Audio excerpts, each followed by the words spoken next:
नमस्कार दोस्तों, स्वागत है आपका इट्स इजी चैनल पर और मैं हूं दिव्यन। आप देख रहे हैं मेरे साथ हेलो एल्केन्स और हेलो एरियंस। आपका जो पहला चैप्टर है ऑर्गेनिक का वो हम कंटिन्यू कर रहे हैं।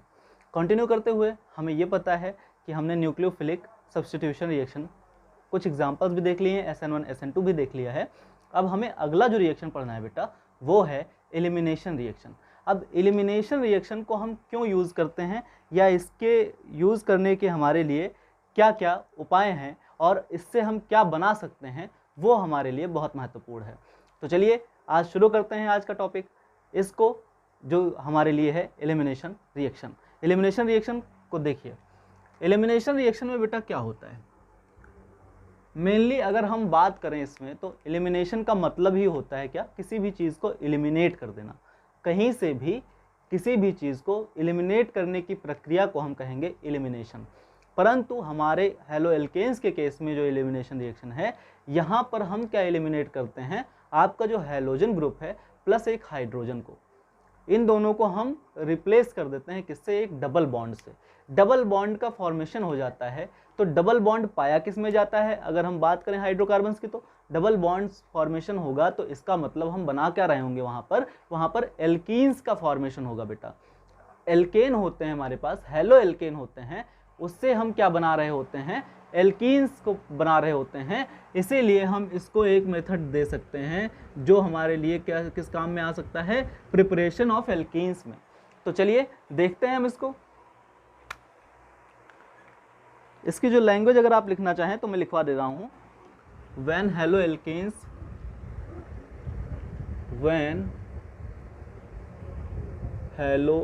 Alkanes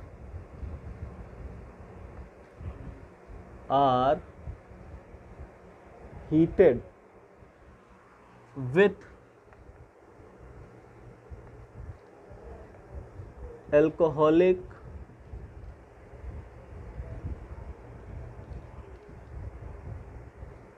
solution of. एक चीज़ मैं आपसे पूछना चाहूँगा, ये राइटिंग आपको समझ में आती है कि नहीं आती है? मेरी राइटिंग ऐसी ही है, मैंने बहुत कोशिश की सुधारने की, बस सुधर ही नहीं रही है। तो आपको अगर समझ में आती है तो कमेंट कीजिएगा प्लीज़, है ना। आपके कमेंट से ही पता चलेगा कि ये लेजिबल है कि इलेजिबल है, ठीक है। तो अगर कुछ और सुधार हो सकेगा, मैं करता रहता हूँ, वैसे प्रैक्टिस करता रहता हूँ, लेकिन वो जो एक बार माइंड में सेट हो गया है ना, वो वैसे ही बन रही है। चलिए, अगर आपको कोई प्रॉब्लम हो तो बताइएगा ज़रूर। KOH या इसको आप लिख सकते हैं जो भी आप लिखना चाहें, potassium hydroxide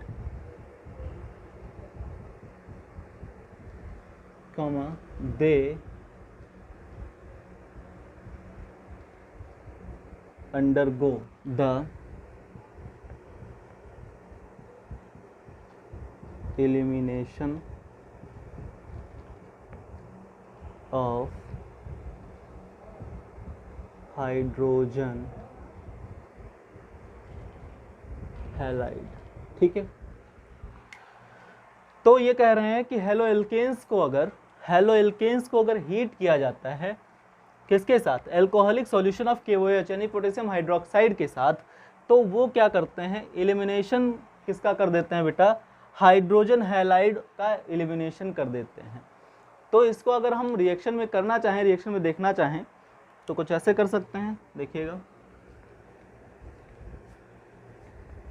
RCH2 XHH plus KOH alcoholic. तो इसको अगर हम हीट कराते हैं बेटा, हीट कराते हैं तो ये जो HX होता है बेटा, ये वाले HX क्या करते हैं, बाहर चले जाते हैं, ठीक। तो ये H इसके साथ चला जाएगा और X जो होगा K के साथ चला जाएगा।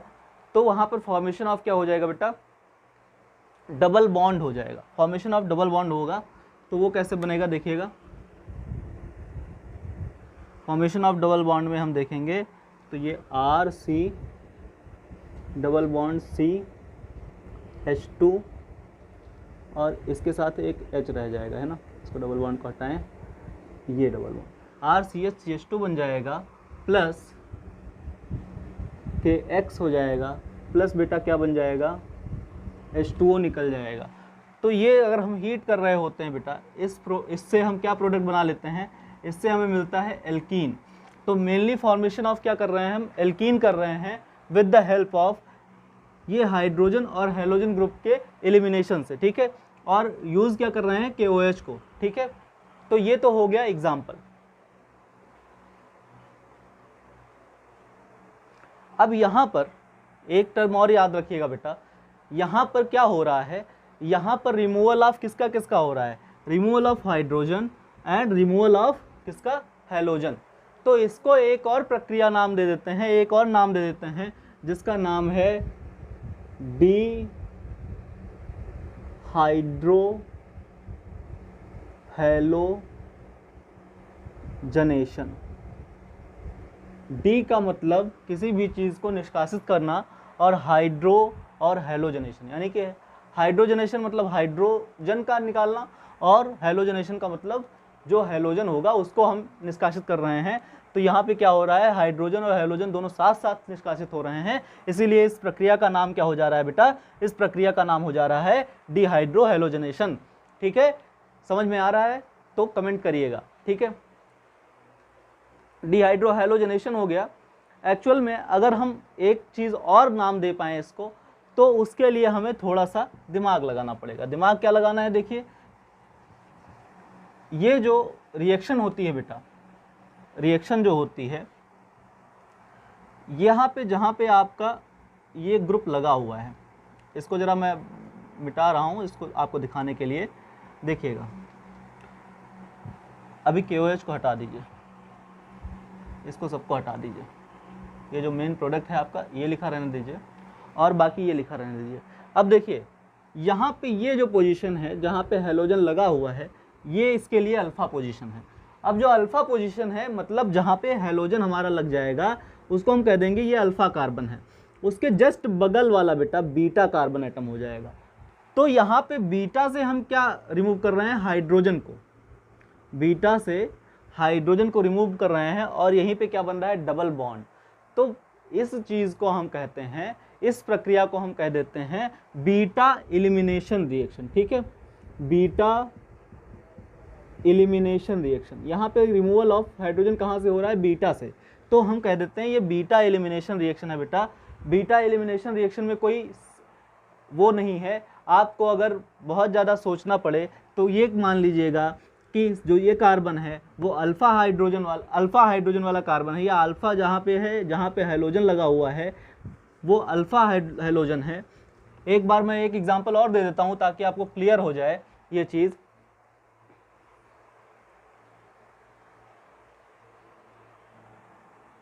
ये देखिए, मान लीजिए आपके पास एग्जांपल में ये है CH, अब रिमूव होने वाले हैं, मैं अलग कलर से बना रहा हूँ, देखिएगा ये CH और यहाँ पे Br। ये रिएक्शन किससे कर रहा है बेटा, आपके KOH से रिएक्शन कर रहा है, वो भी एल्कोहलिक, पीने वाला KOH। ठीक है, वो कौन सा गाना है जो आप लोग सुनते हैं, हाँ हाँ मैं एल्कोहलिक हूँ करके, वही वाला। ठीक है, तो ये एल्कोहलिक KOH है। तो एल्कोहलिक KOH के साथ जब इसकी रिएक्शन हो जाती है तो रिएक्शन में क्या होता है बेटा, देखिएगा ये अल्फ़ा कार्बन एटम कहलाता है, क्योंकि यहाँ पे ब्रोमो ग्रुप जुड़ा हुआ है। जहाँ पे हेलो ग्रुप जुड़ा होगा जिस कार्बन से, उसे हम कह देंगे that is alpha carbon atom. ठीक, और बीटा कार्बन एटम कौन सा होगा बेटा, उसके जस्ट एडजेसेंट वाला, ठीक, उसके बगल वाला, उसके बगल वाले कार्बन को हम कहते हैं ये बीटा कार्बन एटम है। और यहाँ से क्या हो रहा है, रिमूवल ऑफ हाइड्रोजन हो रहा है, यहाँ से रिमूवल ऑफ हेलोजन हो रहा है। अब ये तो हमने पता चल गया कि इसको हम डिहाइड्रो हेलोजनेशन कहते हैं। ठीक है, डिहाइड्रो हेलोजनेशन भी कहते हैं, लेकिन इसको हम बीटा एलिमिनेशन का भी नाम दे देते हैं बेटा, क्योंकि यहाँ पे बीटा पोजीशन से हाइड्रोजन का रिमूवल होता है, या हाइड्रोजन को एलिमिनेट कर देते हैं। तो इसको हम क्या कह सकते हैं कि ये पोजीशन से अगर हाइड्रोजन रिमूव हो रहा है तो ये रिएक्शन क्या हो जाएगी, बीटा एलिमिनेशन रिएक्शन हो जाएगी। अब बीटा एलिमिनेशन रिएक्शन में बनता क्या है बेटा, आपको पता है कि यहाँ पर जब ये दोनों चीज़ें जाती हैं KOH से रिएक्शन करने पर, तो यहाँ पर फॉर्मेशन ऑफ क्या होता है, एल्कीन हो जाता है। ठीक, और एल्कीन यहाँ पे कौन सा बन जाएगा, हमारे पास कौन सी चेन है, खाली H2H2 है, तो ये ईथीन बन जाएगा बेटा। ईथीन की फॉर्मेशन हो जाएगी, प्लस क्या बन जाएगा, KX अलग निकल जाएगा, प्लस आपका वाटर अलग निकल जाएगा, तो ये आपके प्रोडक्ट्स हो जाते हैं। अब मेनली जो हमें प्रोडक्ट बनाना है वो है हमारा एल्कीन। एल्कीन का फॉर्मेशन या प्रिपरेशन करने के लिए ये मेथड यूज़ किया जाता है। ठीक है, कोई दिक्कत हो तो कमेंट बॉक्स में ज़रूर बताना, वैसे दिक्कत नहीं होनी चाहिए। ये बहुत सरल रिएक्शन है, इसमें कुछ नहीं हो रहा है, खाली यहाँ पे डबल बॉन्ड का एडिशन हो रहा है, डबल बॉन्ड आ जा रहा है और इनका एलिमिनेशन हो जाता है इन दोनों चीज़ों का। अगर दोनों चीज़ें जा रही हैं तो एक एक वैलेंसी दोनों की खाली हो रही है और उस वैलेंसी को ये बॉन्ड में कन्वर्ट करते हैं और डबल बॉन्ड फॉर्म कर लेते हैं, तो क्या हो जाता है, फॉर्मेशन ऑफ एल्कीन हो जाता है, जिसको हम कह देते हैं कि दैट इज डिहाइड्रोहैलोजनेशन रिएक्शन और it is a beta elimination reaction, या इसी को कह देते हैं कि हम ये एलिमिनेशन रिएक्शन का उदाहरण है। ठीक है, आगे आते हैं कुछ और एग्जांपल्स में। इसमें केसेस जब हम दो कार्बन की बात कर रहे होते हैं बेटा, दो कार्बन में कोई दिक्कत नहीं आती है, कोई चीज़ मिलती है जहाँ पर हमें ये पता चल जाता है कि वहाँ पे दो चीज़ें बन सकती हैं, दो चीज़ें बनने की संभावनाएं हैं। एक जगह सिमेट्रिकल वे में बनने की संभावना है, एक जगह अनसिमेट्रिकल वे में बनने की संभावना है, तो वहाँ वाले केस में क्या होता होगा बेटा। एक एग्जाम्पल और देख लीजिए, फिलहाल एक एग्जाम्पल और देख लीजिए। चलिए ये एग्जाम्पल ले लेते हैं हम लोग, CH3CH, बताइएगा प्रोडक्ट क्या होगा बेटा, आप लोग तो बना लिए होंगे,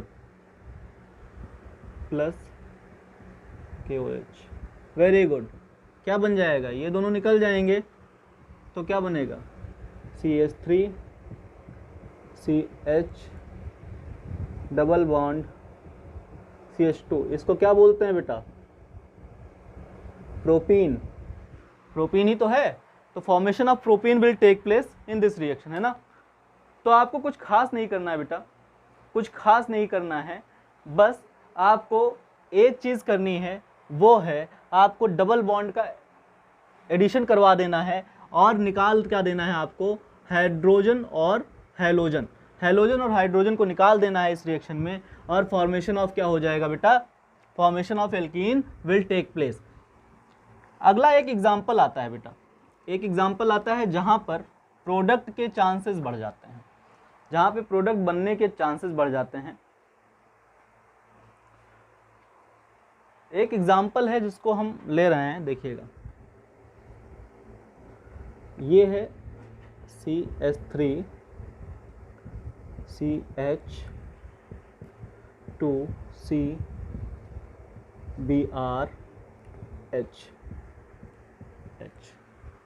H नहीं, यहाँ पे आप ले लीजिए CH3।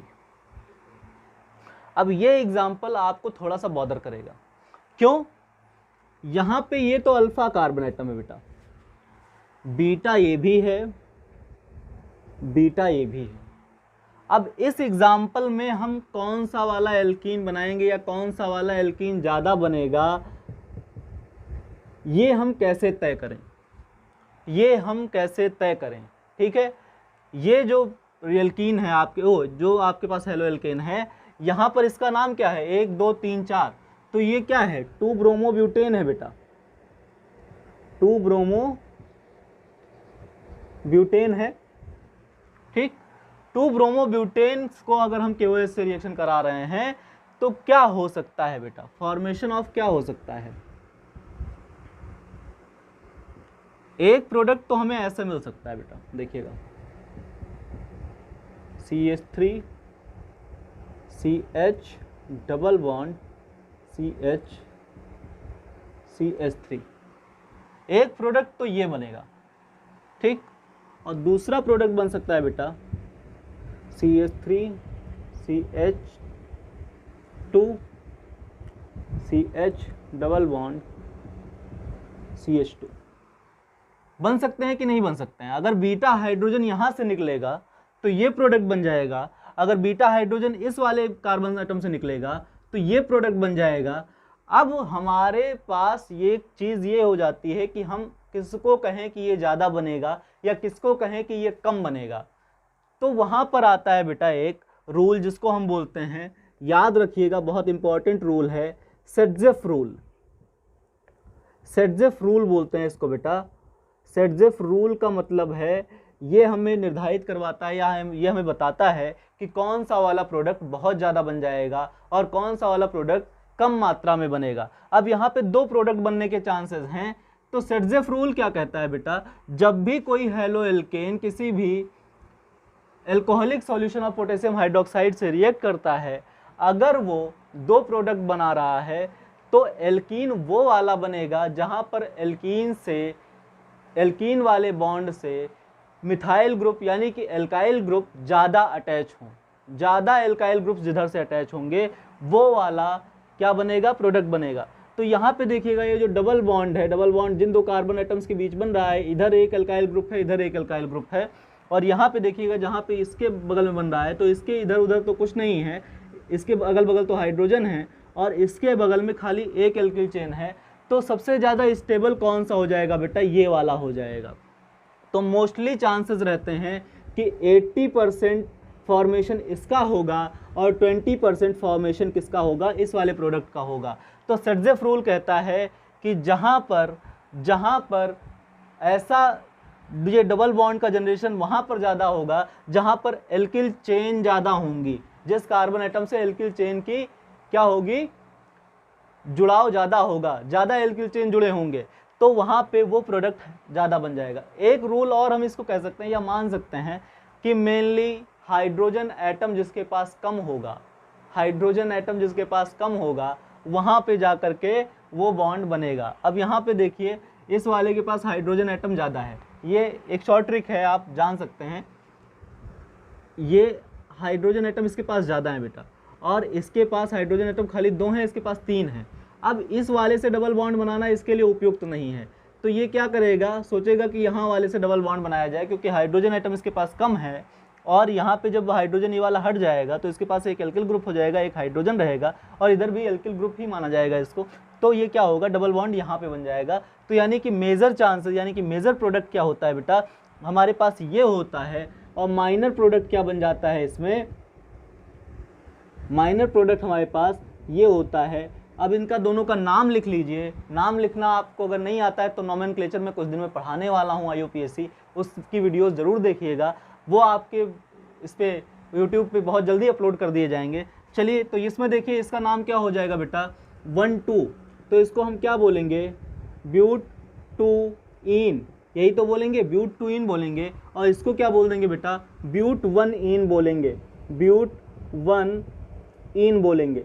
तो ब्यूट-1-ईन अपेक्षाकृत कम बनेगा ब्यूट-2-ईन के, है ना। यानी कि इस प्रोसेस में सेटजेफ रूल जहाँ पे लग जाएगा बेटा, वहाँ पे ब्यूट-1-ईन की जो प्रिपरेशन होगी, वो फॉर्मेशन होगी, वो माइनर प्रोडक्ट के रूप में होगी, यानी कि less stable, less substituted alkene है, इसीलिए formation of this product will be minor और formation of this product will be major, major form में रहेगा, यानी कि बहुत ज़्यादा मात्रा में, बहुतायत में बनेगा, ये कम मात्रा में बनेगा। इसीलिए हम कह देते हैं कि यहाँ पे क्या हो रहा है, बीटा एलिमिनेशन जो हो रहा है वो कम नंबर वाले हाइड्रोजन पे हो रहा है, जहाँ पे कम नंबर ऑफ हाइड्रोजन है उस वाले पे एल्कीन का बॉन्ड जुड़ रहा है, यानी कि डबल बॉन्ड की प्रिपरेशन हो रही है। और यहाँ पर जहाँ पे एल्कीन की, जहाँ पे एल्किल चेन भी कम लगी हुई है और ज़्यादा नंबर ऑफ हाइड्रोजन हुआ करते थे, वहाँ पर डबल बॉन्ड के चांसेस कम होते हैं, यानी कि ये माइनर प्रोडक्ट होता है बेटा। ठीक है, तो इतना आपको समझ में आ गया हो तो लाइक करना है ना बेटा, वीडियो को लाइक ज़रूर करा करिए आप लोग देखते हुए। ईज ऑफ डिहाइड्रोहेलोजनेशन अगर बात कर ले बेटा, कौन डिहाइड्रोहेलोजनेशन पहले करेगा, कौन बाद में करेगा, इसको आप नोट कर लीजिएगा, स्क्रीनशॉट ले लीजिएगा, उसके बाद मैं इसको मिटाता हूं। ले लिया, चलिए बात करते हैं बेटा, कौन सबसे पहले ये जो आपका प्रक्रिया है एलिमिनेशन वाला, डिहाइड्रोहेलोजनेशन वाला, वो कौन सबसे पहले कर देगा और कौन बाद में करेगा, इसके लिए अगर हमारे पास मान लो 3 प्रकार के एल्किल हैलाइड्स हैं, यानी कि हेलो एल्केन्स हैं, एक तो है 3rd डिग्री, एक है 2nd डिग्री, एक है 1st डिग्री। तो ये रिएक्शन जो देंगे उसका जो क्रम होगा वो यही होगा, 3rd डिग्री सबसे पहले देगा, 2nd डिग्री उसके बाद देगा, और 1st डिग्री जो होगा सबसे बाद में रिएक्शन देगा। यानी कि अगर कोई पूछ ले कि डिहाइड्रो हैलोजनेशन में सबसे पहले कुछ एग्जांपल्स दे दे और कह दे सबसे पहले कौन जाएगा, तो आपको उसमें से देखना पड़ेगा कि 3rd डिग्री वाला कौन सा है, 2nd डिग्री वाला कौन सा है और 1st डिग्री वाला कौन सा है। उसके अकॉर्डिंग आप उसको असेंडिंग या डिसेंडिंग ऑर्डर में लगा देंगे, ठीक है। इसमें कोई प्रॉब्लम आपको नहीं होनी चाहिए।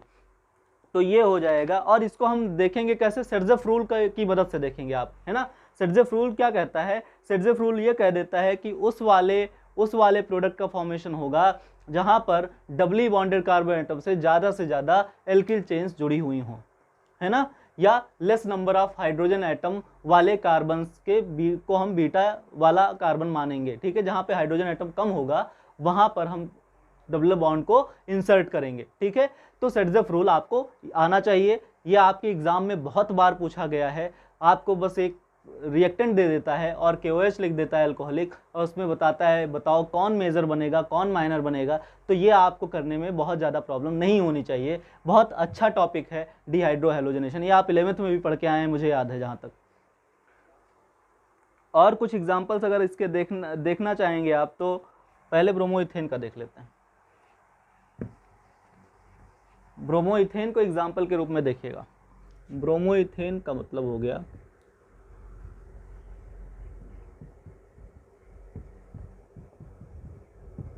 CH2Br। अब ये बेटा क्या बना देगा, आपको खाली प्रोडक्ट बनाना है। तो प्रोडक्ट आप यहाँ पे अगर KOH लिखा हुआ है बेटा, यहाँ पे अगर KOH लिखा हुआ है तो ये क्या बन जाएगा, ये भी अल्कोहलिक होना चाहिए, ठीक। तो यहाँ पे क्या बनेगा, ये हटेगा, यहाँ वाले से हाइड्रोजन हटेगा, तो ये क्या बनेगा, CH2 डबल बॉन्ड CH2 बन जाएगा। कोई दिक्कत तो है नहीं इसमें, formation of ethene will take place, ठीक। लीस्ट स्टेबल होगा ये, ठीक। दूसरा एग्जाम्पल ब्रोमोइथेन को लिया था इन्होंने एग्जाम्पल में, और उसके बाद हमने क्या ले लिया, फिर 2 ब्रोमोप्रोपेन ले लिया, CH3 CH BR CH3। अब ये क्या प्रोडक्ट बनाएगा बेटा, कोई भी प्रोडक्ट बनाओगे तुम्हारा जो बनेगा वो एक ही प्रोडक्ट बनेगा, क्या बन जाएगा, CH3 CH double bond CH2, यही बनेगा। चाहे इधर लगा दो डबल बॉन्ड, चाहे इधर लगा दो, formation of this will take place, यानी कि आपका प्रोपीन बनेगा। इसको हम क्या बोलेंगे, मोनो सब्स्टिट्यूटेड एल्कीन बोलेंगे। ये ज़्यादा स्टेबल होगा क्योंकि इसके बगल में एक एल्किल चेन लगी हुई है, ठीक है। इससे तो ज़्यादा स्टेबल हो जाएगा, ठीक है। इस वाले प्रोडक्ट से ज़्यादा स्टेबल हो जाएगा क्योंकि इसके बगल में एक एल्किल चेन लगा हुआ है। यहाँ पे 2 हाइड्रोजन लगे हुए हैं इधर उधर। तो स्टेबल कौन हो जाएगा यहाँ पे, इस केस में, इन दोनों के केस में ये ज़्यादा स्टेबल होगा बेटा, ठीक। ये ज़्यादा स्टेबल होगा, ये मैंने स्टेबिलिटी का ऑर्डर बनाया है, ये ज़्यादा स्टेबल होगा, ठीक। अब अगर हम एक एग्जांपल और ले लेते हैं, 2 ब्रोमो 2 मिथाइल प्रोपेन ले लेते हैं। चलो 2 ब्रोमो 2 मिथाइल प्रोपेन की बात करें अगर हम, तो 2 ब्रोमो 2 मिथाइल प्रोपेन कैसे बनाएंगे, इसको ज़रा मैं मिटा रहा हूँ अभी। ये हमने प्रोडक्ट खाली लिख दिए हैं, प्रोडक्ट लिखे रहिएगा। 2 प्रोडक्ट हमने देख लिए। अब 2 ब्रोमो 2 मिथाइल प्रोपेन लेना है हमें। 2 bromo 2 methyl propane, CH3 C bromo CH3 CH3, ये क्या है, मेथ एथ प्रॉप। तो 2 मिथाइल 2 ब्रोमो प्रोपेन, इसको हमने क्या मान लिया। अब इसको हम लेके अगर हम KOH से रिएक्शन करवा दें, KOH एल्कोहलिक है यहाँ पे, तो ये क्या करेगा बेटा, इसमें फॉर्मेशन ऑफ क्या होगा, देखो इसके पास क्या है, हैलोजन है। अब यहाँ पे डबल बॉन्ड बन सकता है, यहाँ पे डबल बॉन्ड बन सकता है, यहाँ पे डबल बॉन्ड बन सकता है, किसी से भी हाइड्रोजन जा सकता है, किसी भी कार्बन एटम से हाइड्रोजन जा सकता है, बट फॉर्मेशन ऑफ प्रोडक्ट जो होगा वो एक ही जैसा होगा। तो हम मान लो यहाँ पे बना दें, CH2 कर दें और ये कर दें C के साथ ये एक CH3 और एक CH3, यही तो बनेगा, हाँ यही बन जाएगा, ठीक है। अब इसका नाम क्या हो जाएगा बेटा, 1 2 3, तो ये क्या हो जाएगा 2 मिथाइल प्रोप 1 हो जाएगा। क्या होगा बेटा, यहाँ पे ये जो प्रोडक्ट है वो सबसे ज़्यादा स्टेबल होगा, और तो हम कह सकते हैं यानी कि 3rd डिग्री जो प्रोडक्ट देगा वो ज़्यादा स्टेबल है, 2nd डिग्री का प्रोडक्ट उससे कम स्टेबल है, और 1st डिग्री का प्रोडक्ट सबसे कम स्टेबल, लीस्ट स्टेबल होगा। ठीक है, लीस्ट स्टेबल प्रोडक्ट यानी कि सबसे पहले रिएक्शन कौन देगा, 3rd डिग्री देगा, 2nd डिग्री देगा, फिर 1st डिग्री देगा। तो ये हमारे पास क्या हो गया, एक डिहाइड्रो हैलोजनेशन की पूरी जानकारी मिल गई हमें इस बारे में। ठीक है, अब हम क्या कर सकते हैं, अगर कोई एग्जाम्पल आता है तो हम एलिमिनेशन रिएक्शन करवा सकते हैं कि नहीं करवा सकते हैं, ज़रा कमेंट बॉक्स में बताइएगा। और आप जो है अपनी पढ़ाई चालू रखिए, कोर्स पूरा कराने का जो जिम्मा है वो मेरा है, तो आप लोग इस चीज़ में बिल्कुल मत घबराइएगा कि आपका कोर्स नहीं कंप्लीट होगा, कोर्स तो पूरा का पूरा कंप्लीट होगा। बस आपके जो सब्सक्राइब करने की जो प्रक्रिया है उसको आप तेज़ी से बढ़ाना शुरू कर दीजिए। आप अगर दोस्तों को शेयर नहीं कर रहे हैं तो उनको ज़रूर शेयर करिए, और उनसे कह दीजिए कि वो सब्सक्राइब करें, आप खुद सब्सक्राइब करें। और चैनल को हम उन ऊंचाइयों पर पहुंचाना चाहते हैं जिन ऊंचाइयों का ख्वाब देख रहे हैं, ताकि लोगों तक केमिस्ट्री पहुंचाई जा सके। ऑर्गेनिक केमिस्ट्री या साइंस जो भी हम पढ़ा रहे हैं वो हम चाहते हैं कि वो उन लोगों तक पहुंच सके जिन लोगों तक नहीं पहुंच रही है। यूट्यूब के माध्यम से हम वहां तक पहुंचना चाहते हैं। तो आप लोगों के जो ये प्यार है ये बढ़ाते रहिए, और देखते रहिए, पढ़ते रहिए, बढ़ते रहिए।